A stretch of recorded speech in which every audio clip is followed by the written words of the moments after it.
তোমাদের সবাইকে স্বাগত জানাই আরও একটি নতুন ব্লগে। ভিডিওটি প্রথম থেকে শেষ অবধি দেখবে আর আমার এই ছোট চ্যানেলটিকে লাইক, কমেন্ট, শেয়ার এবং সাবস্ক্রাইব করে দেবে। আজ এসেছি কলকাতা ফেমাস হাওড়া ব্রিজে। খুবই সুন্দর লাগছে এই ব্রিজটি। ভারতের সবচেয়ে বিখ্যাত সেতুগুলির মধ্যে এই হাওড়া ব্রিজ অন্যতম। হাওড়া ব্রিজ হলো ভারতের পশ্চিমবঙ্গের হুগলি নদীর ওপর একটি ইস্পাত সেতু। কলকাতা ও হাওড়া শহরের মধ্যে সংযোগ রক্ষাকারী সেতুগুলির মধ্যে এটি অন্যতম। এই হাওড়া ব্রিজ থেকে প্রতিদিন প্রায় 1.5 লক্ষ পথচারী এবং 1 লক্ষ যানবাহন যাতায়াত করে। এই ব্রিজটি 1943 সালে ফেব্রুয়ারি মাসে নির্মাণ হয়েছিল। ভারতের পশ্চিমবঙ্গের হুগলি নদীর উপর এটি একটি ঝুলন্ত সেতু। সেতুটির নামকরণ করা হয়েছিল নতুন হাওড়া ব্রিজ নামে। দেখতে থাকো, সঙ্গে থাকো সৌরভ ঘোষ 2.0।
পরে 1965 সালে এই ব্রিজটির নামকরণ করা হয় রবীন্দ্র সেতু।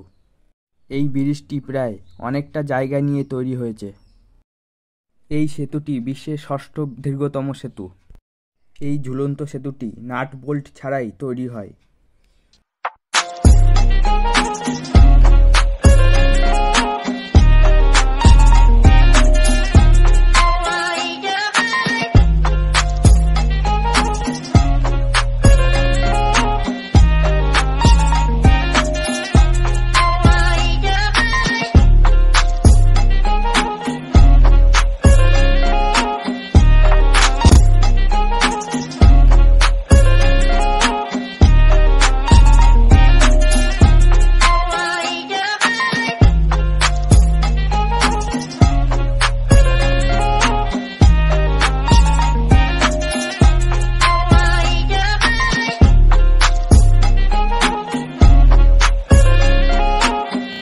ভালো থাকবে, সুস্থ থাকবে। দেখা হবে পরের ভিডিওতে।